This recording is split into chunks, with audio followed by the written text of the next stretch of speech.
पहा कसा तुफान कसा पाऊस आहे आपल्याकडे. आपल्या गाया आपण आतमध्ये बांधल्यावर का आता भयंकर हवा आणि भयंकर पाऊस.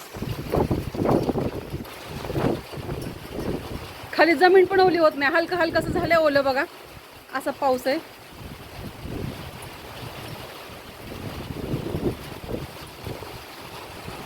नमस्कार मित्रांनो, कसे आहात? आय होप म्हणजे असेल. करते ब्लॉगची सुरुवात करते. तुम्हा सर्वांना स्नेह प्रेम नमस्कार. तुम्हा सर्वांचं स्वागत आहे मीराताई ब्लॉगमध्ये. आपली मीराताई. संध्याकाळचे 5 वाजलेले आहेत आणि हा पाऊस सुरू झालाय बघा. आता एवढ्यात आपण गाया आतमध्ये बांधलेल्या आहेत आणि पाऊस झाला. हे भिजले बरं का. मी गाया आतमध्ये बांधत नव्हते, तर ब्रुनो आपला येऊन कुई कुई कुई कुई करतो. मी म्हटलं हा असा काय करतो, तर मी बघितलं पाऊस आहे आणि पूर्ण पावसामध्ये जेवढे आपण ये जा करतो ना, तेवढे हे लोक ये जा करतात. आपण गाय सोडायला गेलो की हे पण आपल्या बरोबर येतात. मग आपण गाय बांधायला गेलो की हे पण आपल्या बरोबर येतात. जसं काय हेच सगळं करतात, आपण काहीच करत नाही. तो दुसरा कुठे गेला रे टपोरी? ब्रुनो आता होता की आतमध्ये कोंबडीने तिथे गोठ्यामध्ये अंडी घातलेत आणि त्याच्यावरच बसले वाटतं. मी त्या अंड्यावर त्याचं गुणी टाकले, तुम्हाला दाखवते. चला ह्या कोंबड्या अशा बसलेल्या. मी आले की पळाल्या. अरे पळता, चला चला या, चला या, चला पटपट या, चला पाऊस येतो, या या, चला इकडे बसा. या इथे बसलेल्या आहेत. या मी तिथे भिजते म्हणून इकडे आणून ठेवलं. चला पटापट या, इथं बसा, नका पावसात भिजू. हे पहा शेडमध्ये अशा अंडे घातलेत कोंबडीनी आणि तिकडे गेली. आता उठून कोणती बसली काय माहिती एवढ्या कडक उन्हामध्ये. तर राहून दे अशीच, आता काय करता, बसू कशात तरी. चला रे चला, मी काय खाते का तुम्हाला? सगळे पळतायत. मी आले की आला. बाबू तू कुठे गेलेला?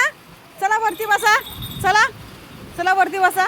2-3 दिवसात ना, ते 4-5 दिवसात मी काढते मशीनमधून सतरंजी. काय करणार आता पोरांसाठी, आपली पोरं. चला या, तुम्ही पण या वरती. ये चल टायगर. बाबा बाबा इकडे ये टायगर. ये ब्रुनो म्हणतो टायगरला नको वरती बोल. चल या वरती. ये चल चल ये टायगर. ब्रुनो ये वरती. ए बाबू वरती ये. ब्रुनो टायगर इकडे ये. चल चल चल. तो बघा इकडेच बघतो, याच्याकडेच बघतो आणि हा त्याला डोळ्यात दाबतो एकदम. ये वरती ये. चल चल चल वरती ये. चल वरती ये. ये वरती ये. ते बघा कसं एकामेकाला हे करतात खूण. हे बघा ब्रुनो कसा करतो बघा.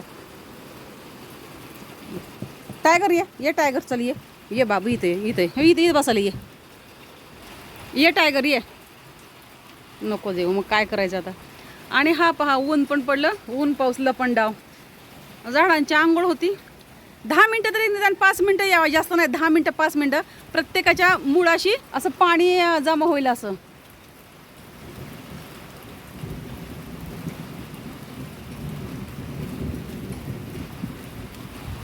बघा असा पाऊस आहे. सगळं रस्ते आणि काय सुगंध सुटलाय. पूर्ण मातीचा असा सुगंध दरवळतोय. खूप छान वाटतं भिजलेल्या मातीचा वास. तुम्हाला आवडतो का मातीचा वास? मला तर फार आवडतो. बापरे ती छान आहे सुगंध, छान. आणि मी पूर्ण भिजले बरं का. पळत पळत गेले गुरं आणायला आणि मी भिजूनच गेले पूर्ण. असू दे, आता आपल्याला आंघोळ करायची संध्याकाळची. तर भिजले मग काय करायचं. बाबू वरती सोनू, वरती ये सोनू, वरती ये सोनू. काय सोनू ऐकत नाही. हा जोपर्यंत बोलत नाही तोपर्यंत काय तो वरती येणार नाही. हा जोपर्यंत बोलत नाही तोपर्यंत. दरवाजा लावा लागेल. काय म्हणतात ते, मोठी हवा सुटते ते. आता काय विसरले काय म्हणतात त्याला. ते असे सगळंच येतं, कचरे बिचरे सगळं उडून जातं आणि त्या घरामध्ये घुसायची भीती वाटते. वारा सुटला की आधी घरच लावायची, दुसरं काहीच करायचं नाही. हातातलं काम सोडायचं, घरं लावायची. हे काय एन्जॉय करायला कुठे भेटतं का? अरे बापरे हा पाऊस कसा आहे, किती छान आहे पाऊस, कुठून आला, हे सगळं काय म्हणतात अनुभवायला वेळच भेटत नाही. पाऊस आला ना, कोंबड्याचं झाका, गुरं बांधा. त्या गुरांचा चारा भिजतोय का बघा, काय बाहेर आहे का बघा, हे आतमध्ये ठेवा, ते बाहेर आणा. खिडक्या उघड्या आहेत का बघा, दारं आहेत का लावलेली बघा. असं हे काय एन्जॉयच करायला भेटत नाही. आणि मग आम्ही तिकडे होतो तेव्हा असा पहिला पाऊस आला की मस्तपैकी एन्जॉय करायचं. मस्त टेरिसवर जायचं किंवा नाहीतर मग असं खिडकीमधनं खूप छान ज्याला जे जमल ते गाणं म्हणणार. आणि असं आधी तर आम्ही असं कॉलनीमध्ये होतो तेव्हा असं मस्त चेअर टाकून असं बसून पावसामध्ये असं पहिला पाऊस आला की छान छान म्हणजे चहा वगैरे करायचा, पावसामध्ये चहा पित बसायचं, असं पाऊस पडतोय आपले खुर्च्या लावून बसायचं, खूप छान एन्जॉय केलं. आणि इकडे पण खूप छान आहे बरं का, तिथल्यापेक्षा इथे छान आहे. पण कसं आहे ना, इथे असं आलो ना आपण, असं आलो आधी तर थोडे दिवस राहून जायला तर काय वाटत नाही. आणि इथं सगळं आपल्यालाच करायचं म्हणून नको वाटतं. आता हे पावसाचं एन्जॉय करायचं सोडलं मी. गाय आतमध्ये बांधा, कोंबड्या झाकलेत का बघा, परत बाहेर ते मिरच्या हरभरे होते ते उचलून आतमध्ये ठेवा. हे असं करता करता तो पाऊसच निघून जातो. असं होतं ना बाबू, ना बाबू, असे होते ना बाबू. ह्याला जास्त काही, ह्यानेच मला उठवलं, हाच म्हणायचा करायचं. मी म्हटलं काय, तर म्हणतो काय बांध आतमध्ये, जास्त पाऊस आलाय. म्हटलं ठीक आहे. आता हे आतमध्ये बांधल्या की परत बाहेर काढा. पण आतमध्ये बांधणं गरजेचं आहे. इकडे ना लगेच विजा वगैरे पडतात, असं प्रचंड कडाडून पाऊस पडतो आणि लगेच विजा वगैरे खाली पडतात. असं कुठे कुठे ऐकायला येतं, खूप विचित्र. गुरांवर वीज पडली, कशावर वीज पडली, घरावर वीज पडली, ऐकायलाच येतं. एका गावामध्ये ते इकडे कुठे संगोबाच्या तिकडे कुठल्या काय असं म्हणजे खरे काय थोडंसं जास्त पण असू शकतं, थोडं असेल तर जास्त पण लोक सांगतात मुलीवरच म्हणे वीज पडली. असं विचित्र असतं ते. असं आपल्याला असं ऐकायला आलं तर ते वेगळं आहे, पण ज्या सोबत स्वतःच्या सोबत त्यांच्यासोबत घडत असेल त्यांच्यासाठी कसं असेल. ए बाबू इथं ये ना सोन्या, अरे ये ना, का तू असं एकदम तुला धरून आणल्यासारखा बसतोय तिकडे. बाबू इकडे ये.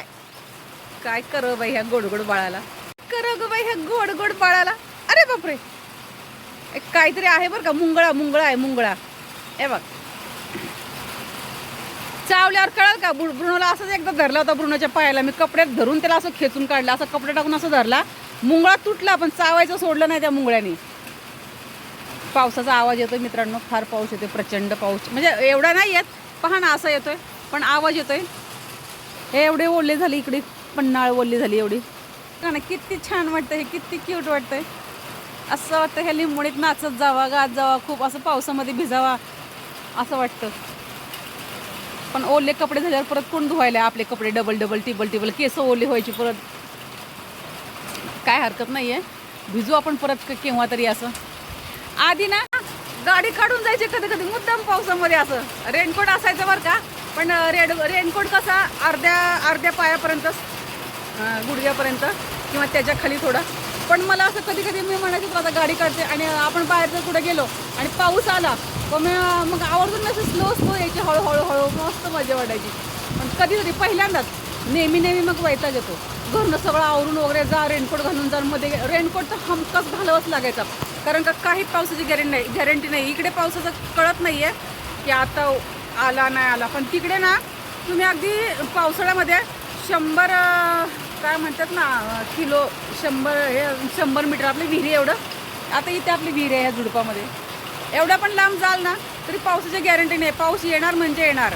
मग बंदोबस्तामध्ये जावं लागतं. रेनकोट छत्री घेऊनच माणसं बाहेर पडतात, असं माणसं बाहेर जाणारच नाही आहे. स्किप न करता व्हिडिओ पाहतात त्याबद्दल तुमच्या मनापूर्वक धन्यवाद. स्किप न करता व्हिडिओ पहा, पहिल्यांदा माझा व्हिडिओ पाहतात, चला तर मग लवकरात लवकर आपल्या चॅनलला सबस्क्राईब करा, व्हिडिओला लाईक करा, शेअर करा आणि कमेंट करून सांगायला विसरू नका तुम्ही कुठून माझे व्हिडिओ पाहताय. असा हा आमचा आम्ही असा पाऊस अनुभवतो. असं मी म्हणू शकत नाही हा पहिला पाऊस आहे, बरेच वेळा पाऊस झाला आणि आता काय कळतच नाही आहे पावसाळा की उन्हाळा. निसर्ग पण बदलला आहे. आता विचार करतो माणूस मी गरमीचे कपडे घेऊ का, पावसाळा सुरू, पावसाळ्यामध्ये हिवाळ्यात पावसाळ्यात उन्हाळा, सगळे ऋतू मिक्स झालेले आहेत. पण असू दे, हा पाऊस झाडांझुडपांसाठी आहे, जनावरांसाठी आहे, पशुपक्ष्यांसाठी आहे, असं माझं मत आहे बरं का. बघा ना किती छान वाटतं. बाहेर बसून पावसाचा आनंद घ्यायचा. आधी तर तो पण येत नव्हता. हे शेड मारल्यामुळे तर आपल्याला इथं बसता येतं, नाही तर दरवाजा लावूनच आतमध्ये बसायचं. आणि ते तिकडे आतमध्ये बसायचे, बाहेर ब्रुनो ते सगळं खाटवर आणि मी आतमध्ये. मी बघायची हळूच, खिडकी पण उघडू नको भीती वाटायची म्हणून. तर आता बाहेर बसूनच आनंद घेते. चला तर मित्रांनो, मी मिराताई तुमची रजा घेते व इथेच थांबते. पण पुन्हा रुजू होणार आहे नव्याने उद्याच्या व्हिडिओमध्ये. तोपर्यंत धन्यवाद. काळजी घ्या स्वतःची आणि इतरांची. बाय मित्रांनो.